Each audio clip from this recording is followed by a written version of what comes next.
Kalau kita lihat bagaimana keadaan macam adakah para pandangan peribadi doktor sendiri, adakah ibu bapa orang ramai masyarakat luar sana sedar akan penyakit ini, bagaimana sambutan mereka, dan sudah pasti mereka tertanya-tanya, kalau kata mereka sedang menonton sekarang sudah pasti tertanya-tanya nak buat saringan dan sebagainya, itu berapa anggaran kos kalau?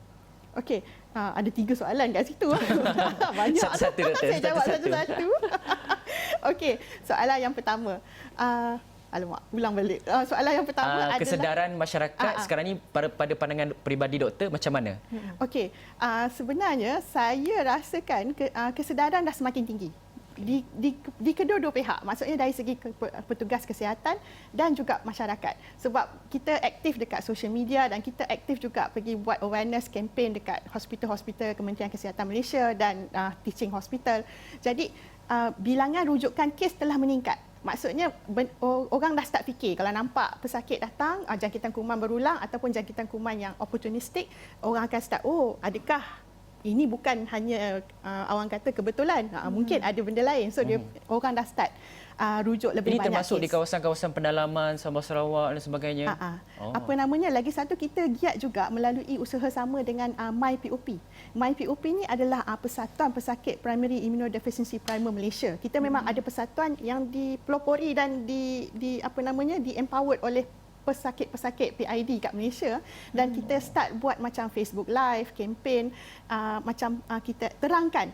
Jadi saya gembira dengan perkembangan ini sebab ini menunjukkan yang kesedaran telah meningkat dan ibu bapa pesakit PID sendiri pun dah orang kata macam actively terlibat secara aktif untuk tahu apa masalah penyakit anak mereka dan macam mana, apa rawatan terbaik, apa pilihan yang ada dekat Malaysia, which is memang bagus. Doktor, bagaimana untuk mereka yang mempunyai penyakit ini, PID ini, tapi didiagnos masa dia dah dewasa, adakah risikonya macam mana? Dan kalau kena pada kanak-kanak tu, berapa lama agaknya dia akan menjadi lebih parah? Okey. Sebenarnya sebaik mungkin kita nak diagnose penyakit immunodeficiency primer ni seawal yang boleh. Kenapa? Sebab bila kita diagnose awal, jadi bagusnya mereka masih orang kata clean, masih bersih, dia tak ada lagi jangkitan kuman. Selalunya dia itulah untuk bayi yang baru lahir, awal 6 bulan yang pertama bayi itu dilindungi oleh antibodi daripada ibu. Tapi ada juga keadaan immunodeficiency primer yang sangat-sangat teruk, daripada baru lahir pun dah dapat masalah dan masuk hospital lama-lama. Jadi daripada kajian-kajian yang diorang dah buat, kalau dekat US, kalau kita buat rawatan penyembuhan pemindahan sumsum tulang untuk penyakit severe combined immunodeficiency, kebarangkalian untuk berjaya dan hidup adalah sangat tinggi kalau pemindahan sumsum tulang ni kita buat sebelum berumur 3 bulan. Maksudnya kalau kita buat prosedur pemindahan sumsum tulang sebelum 3 bulan, 9 daripada 10 pesakit ini akan hidup, berjaya. Tapi kalau kita buat selepas 3 bulan umur, hanya 6 daripada 10. Maksudnya 6 orang je yang survive, hidup. Dan lagi 4 meninggal. Kenapa? Sebab mereka telah mula mengalami jangkitan kuman yang parah dan benda ni merosakkan, menyebabkan komplikasi kerosakan organ yang teruk dan membuatkan pemindahan sumsum tulang ni menjadi satu prosedur yang berisiko tinggi.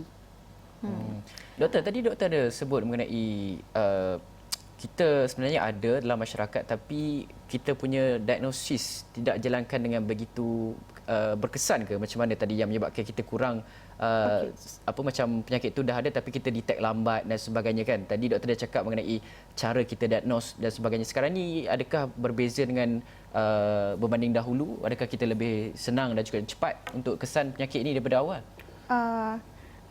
Sebenarnya ujian screening tu adalah agak terbatas di Malaysia berbanding di negara-negara maju. Sebab tu kita macam tapi kita happy sebab kita moving forward. Maksudnya kami sangat berterima kasih dengan sokongan tertinggi USM sebab kita dapat sokongan dan kita terpilih sebagai salah satu inisiatif USM 2020. Jadi kita menambah baik dan kita develop.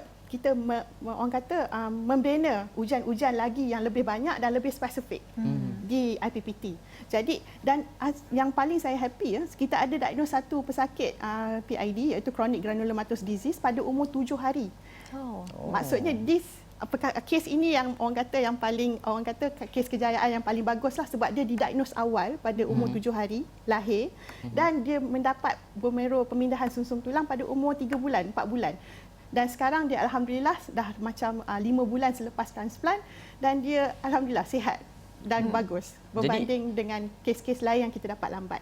Jadi kita memang positif. Kita harap kita akan boleh mendiagnose lebih awal dan memberi rawatan penyembuhan lebih awal dan kejayaan yang lebih tinggi.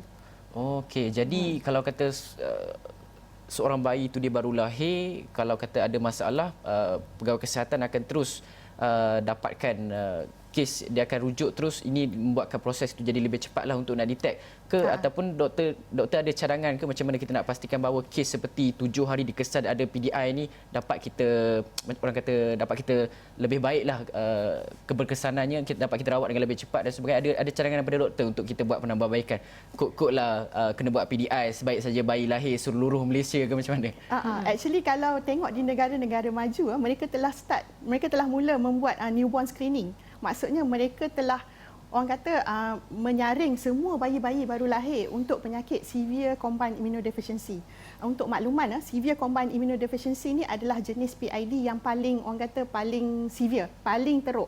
Sebab dia melibatkan semua T cell dan B cell. Jadi bila bayi itu lahir dia langsung tak ada immune system dan dia langsung tak ada protection. Dan kalau kita tak bagi pemindahan sumsum tulang, kesemua mereka meninggal sebelum umur 1 tahun. Dan itu memang jelas. Dan bila kita buat newborn screening macam dekat United States of America, dia orang buat newborn screening untuk mengesan sikit dan dia orang dapat kenal pasti terdapat sikit pada setiap satu kanak-kanak dalam setiap 50,000 kelahiran. Jadi dekat Malaysia setakat ini kalau ikut kajian yang kami telah dapatan kajian kami hari itu, kita telah terdapat 22 kes reported untuk sikit dekat Malaysia. So maksudnya kita nampak perbezaan number yang sangat besar. Kita dapat 22 kes dalam masa 40 tahun. Dia orang dapat satu baby dalam setiap 50,000 kelahiran. So maksudnya inilah bukti-bukti menunjukkan betapa kes PID di Malaysia adalah underdiagnosed. Jadi itulah kita harap kalau kita boleh buat newborn screening di Malaysia, itu adalah satu langkah forward yang sangat advance lah.